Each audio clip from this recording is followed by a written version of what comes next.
Chapter 1. Helen's Story. It was early morning when Sherlock Holmes woke me up. His eyes were bright, and he looked excited. "Watson," he said, "there is a young lady waiting to see us." We went to the sitting room. A pale woman in a dark coat was sitting by the fire. Her hands were shaking. "My name is Helen Stoner," she began. "I live with my stepfather, Dr. Grimesby Roylott. Something terrible is happening in our house. I'm afraid for my life." Holmes leaned forward. "Please, tell us everything from the beginning," he said. "My sister Julia died 2 years ago," Helen began, her voice trembling. "She was only 30, full of life and plans for the future. The night before her wedding, she came quietly into my room. The wind outside was howling, and the old house creaked in the dark. Her face was pale, and her hands were cold as ice. 'Helen,' she whispered, 'have you ever heard a low whistle in the dead of night?' I shook my head, confused. She looked as if she wanted to explain, but suddenly we heard my stepfather's heavy, angry steps in the corridor. Julie's eyes widened. She said nothing more and slipped away.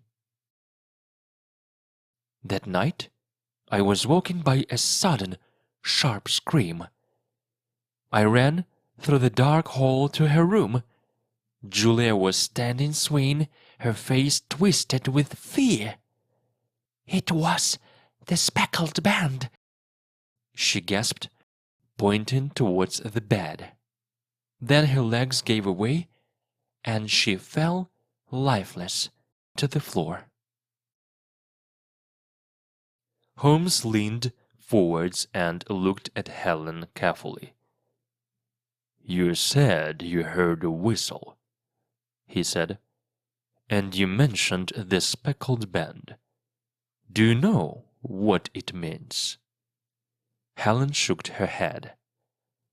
"I looked everywhere in my sister's room, but I found nothing. I don't understand those words." Holmes tapped his fingers on the chair. "Tell me about your stepfather," said Holmes. Helen stopped for a moment. "He's a very angry man. He lived in India for many years. Now he's rude, and people are afraid of him. Even servants don't want to work in our house." Outside, a carriage passed on Baker Street. Inside, the glass light moved and made long shadows. "And now," said Helen, "I'm afraid for my own life. At night I hear the same whistle my sister heard. My room is next to hers." Holmes stood up and began to walk around the room. "You mustn't return to your stepfather's house tonight," said Holmes. "But where can I go?" Helen asked. "Stay with a friend, or in a hotel. I will visit your house tomorrow and examine your sister's room." Helen nodded slowly. "Dr. Watson, please join me tomorrow," Holmes said, turning to me. "Of course," I replied. Holmes looked again at Helen. "Be careful. Do not tell your stepfather about our meeting today." Helen's eyes showed both fear and hope. Chapter 2. The Journey to Stockmorton. The next morning was cold and cloudy. Holmes and I traveled by train to the village where Helen lived. On the way, Holmes smoked his pipe and said very little. When we arrived, Helen met us at the station. "My stepfather is not at home," she said quietly. "That is good," Holmes replied. "Let us go to your house at once." We walked a long and narrow road until we saw a large old building surrounded by trees. "This is Stockmoran," Helen said. Holmes looked carefully at the windows and the roof. Holmes stepped quietly into Helen's bedroom. The room was small and simple, with a low ceiling and one narrow window. A faint smell of dust hung in the air, and the pale morning light made the walls look cold. The bed stood near the wall, with its head under a strange rope that hung from the ceiling. Holmes' eyes moved quickly from one object to another, as if he wanted to remember every detail. He touched the rope. "This is not for a bell," he said softly. "It is fixed to the ceiling, but it goes nowhere. Curious." He looked at the bed. "It is fixed to the floor. You cannot move it. That is also unusual." Holmes bent down and examined the floor carefully.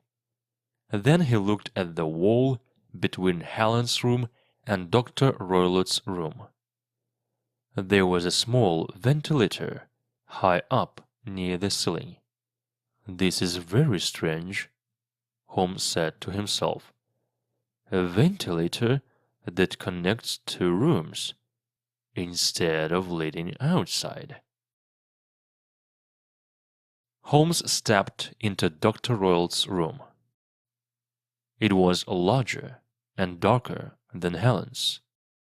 Heavy curtains blocked most of the daylight, and the air smelled of strange chemicals. A large iron safe stood in one corner, and beside it was a wooden chair. On the chair sat a small dish of milk. "A dish of milk, but no cat," Holmes whispered. "This is becoming more interesting." He examined the safe. It was locked. Holmes knocked on it lightly, then moved to the table.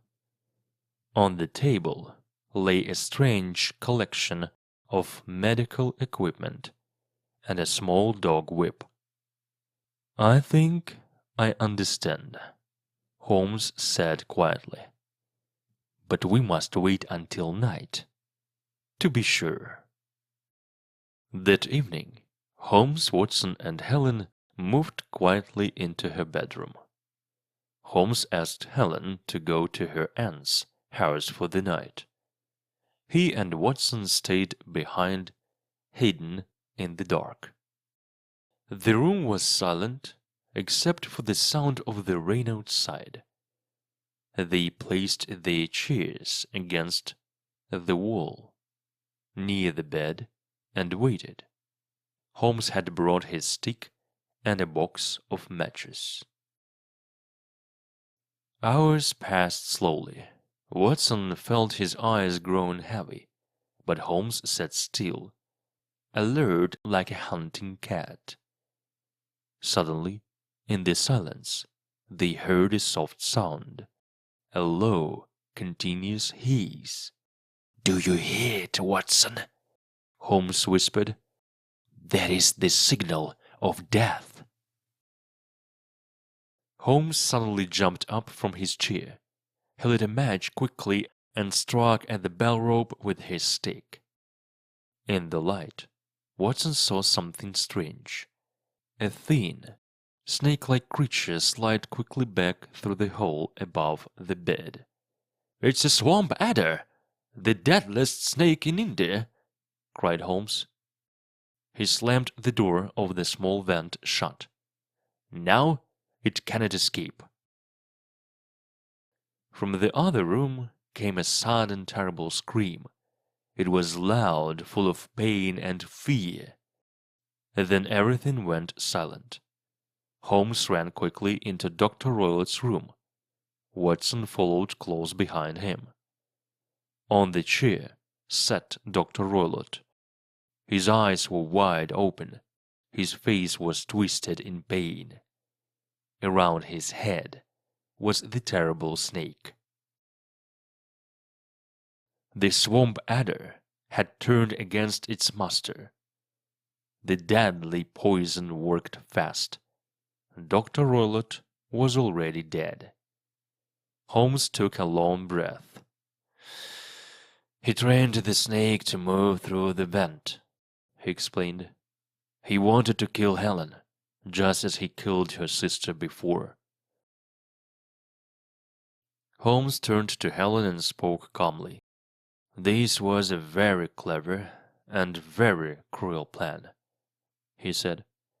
"Your stepfather wanted to keep control of your money. If you married, the money would go to you, and he would lose it. So he decided to kill you, just as he killed your sister Julia 2 years ago. He trained the swamp adder, the most dangerous snake in India. Every night he sent it through the ventilator into your room. It moved along the rope and came down onto your bed. When it bit, the victim died quickly and silently. There was almost no sign of poison. That is why Julia's death was a mystery. But last night I was ready. When I saw the snake, I hit it with my stick. It turned back in anger and attacked Dr. Roylott instead." Helen listened with wide eyes. She was safe at last. Chapter 3. Return to London. The train carried Holmes and Watson back to London. The night's adventure was still fresh in their minds. Helen had thanked them again and again. Tears were in her eyes, but her face was full of relief. "She will need time to heal," Watson said softly. "But at least she is free from that terrible house." Holmes nodded. Yes, Dr. Roylott was a strong man, but his greed was stronger. It destroyed him in the end. Watson looked out of the window. The swamp adder. A strange choice of weapon. I still cannot believe it. Holmes smiled slightly. "It was clever, Watson. Almost too clever. But every crime leaves a trace. We only need to see it." Some weeks later, Watson visited Holmes in Baker Street. The fire was burning, and Holmes was deep in thought, his pipe in hand. "Helen was written to me," Watson said, holding the letter. "She is safe and well. She has even begun to smile again." Holmes leaned back in his chair. "I am glad to hear that. For some people, freedom is the best medicine." Watson studied his friend. "You solved the case with such precision. Yet I wonder, do you ever feel pity for men like Dr. Roylott?" Holmes shook his head slowly. "Pity, yes, but forgiveness, no. A man who uses fear and cruelty cannot escape justice forever. There was silence for a moment. The clock ticked on the wall.